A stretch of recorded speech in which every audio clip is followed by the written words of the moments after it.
Hello YouTubers, we've made it back onto the erg for what I think is going to be the hardest erg of this year so far. But before we get into that, I would like you to do two things. Hit that subscribe button if you haven't already, and if you have subscribed, hit that like button. I would really appreciate it, and it really helps out the channel. Now we've got that out of the way, why will this be the hardest workout, and what is the actual workout? Well, the actual workout is 4K, 3 minutes rest, 1K, 3 minutes rest, 5K. So it doesn't really sound too bad, it's 10K in total, but this workout is for the third workout of the Road Royalty Online Indoor Rowing Competition. And so you get points for certain parts of the workout. This workout, you get points for the fastest 1K, so the 1K in the middle, you get points for how fast that is, and you get points for the overall 10K time. So the rest isn't included at all. So it's a kind of difficult one, because if I was to see this workout on paper without seeing the points, I would say, okay, 4K, 1K, 5K, I'm just going to almost even pace it if I can and get a good average score. But there are points on the line for that middle 1K, which basically is going to go 4K, end yourself, and hopefully hold on for 5K. So I don't really know what split to hold for this one, and it's going to be an interesting one. That's partly why it's going to be one of the hardest workouts of the year so far, because I have no idea what I'm going to be doing split-wise. I have a rough target in mind. I know I can do 9K at rate 20-ish in half an hour, so that should bode well for getting roughly 140 average, but then you throw in that 1K in the middle, and people are going sub 130 for that 1K. So we'll see what happens. I've set the camera up to film the erg, and I will see you after it's finished. The rest in the middle is only 3 minutes, so probably not quite long enough to have a little chat in between. And this one's going to be a big one, and it's going to hurt a lot, so I'm not even sure if I'll be able to talk much anyway. So now it's time to get workout number 3 of the Road Royalty Online Rowing Competition, and then I'll have a chat after to see how I thought it went. Oh yeah!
And we have finished the workout, and I wasn't wrong.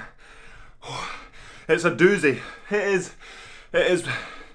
That's the highest my heart rates went. I think since the half hour it peaked at 195. So I think there's a little bit more I could give in the middle of the pieces, but I just wasn't sure if I was going to make it, especially after that 1k. So do the 4k, fine, it's alright. 3 minutes rest, and you're like, didn't really do much that rest. And then you go into the 1k where, for me, I was rating 10 pips higher, 10 beats higher, 37, 38 versus a 28 on the 4k. So it's a huge change, and it's like you're almost switching sort of cardiovascular systems. Sorry if it makes no sense, but then you have the rest. You're like, okay, well, I just did less than 3 minutes of work, and now I'm getting 3 minutes of rest, so I should be able to rest kind of enough. But then you start the next piece, again, switching gears onto the 5k left, and I aimed to hold the average that I did on the first one, which was 39.7, and then like hold it there essentially until the last bit. But I let that come up and come up and come up through the first 3k because I was struggling. My heart rate was climbing. I was pushing 180 already, sort of 2k in, and then at the 2k left, I thought to myself, well, you can hold this split and it'll be hard, or try and change something. So I shortened up slightly, like I did in the 2Ks ago, which was a lot shortened there, but shortened up slightly here, rather than muscling it along and using the cardio system to push along rather than muscling, because my legs were feeling it. So then I picked the rate up a couple of pips from a 28, 29 to a 30, 31, 32, and it felt a little bit lighter, gave my muscles a little bit of a rest, pushed it back onto the lungs and the heart, which I think made a good difference, and it meant that the average was higher than the 4k, but then that last 2k I managed to work it down. And let's see what the average overall was. I'm probably shooting myself, well, I am shooting myself in the foot here by showing you this and putting this in the video today, Sunday, because if someone watches it that can beat this score or is close to beating it, they could use this for extra motivation. But like I said, I can't really go too much faster. Maybe if there was maybe a split if I did it again, but not too much. So here's the score on the door.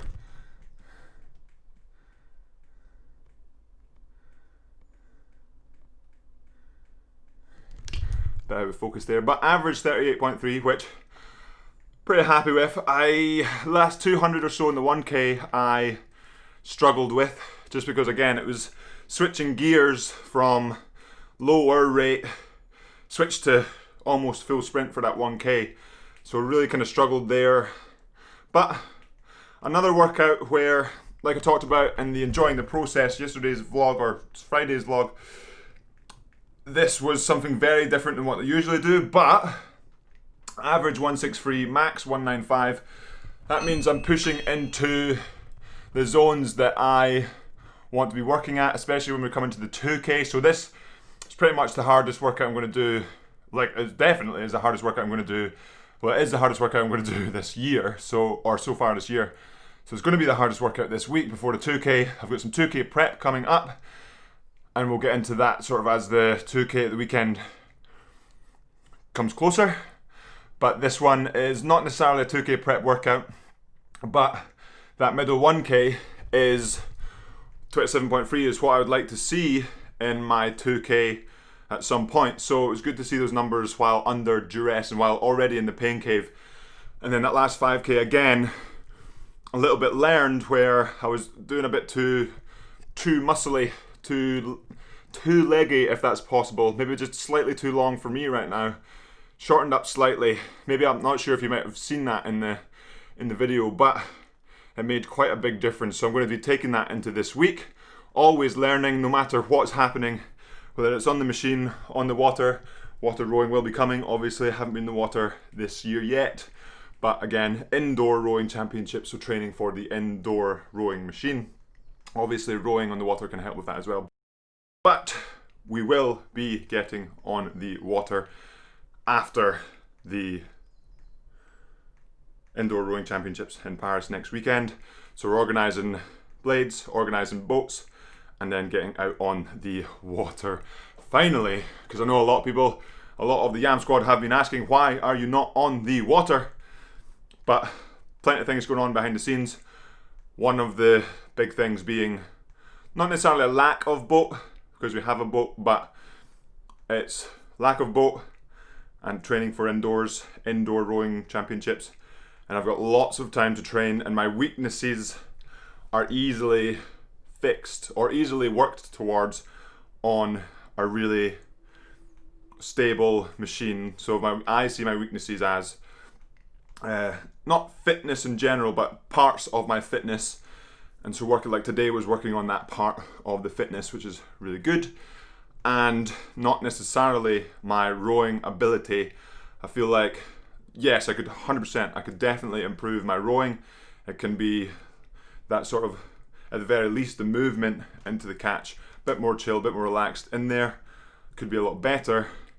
But I think what's holding me back is things like, it's not fitness, it's, like I said, parts of the fitness, if that makes sense. So it's like, it's not the top end, like I've talked about before, the power. I can hit high numbers. It's a little bit of sort of the having the base so I can use the power for longer. But I spoke about that before. Hopefully that makes a little bit of sense. And now it is time to fuel up, because remember, food is fuel, and that was quite a long workout, 10k, 33 minutes. So pretty tough going, so my body will be on fire for the rest of the day. So just shoveling the fuel in to make sure I can recover for tomorrow for the start of the 2k prep week. The taper has officially started. Today may have forced the taper to be delayed a little bit, but being part of the Road Royalty Indoor Online Rowing Competition means that I have to get this workout in. And like I've said before, it's given me training individually, has given me opportunities to do these workouts, or not necessarily do these workouts, but take part in the competitions like these.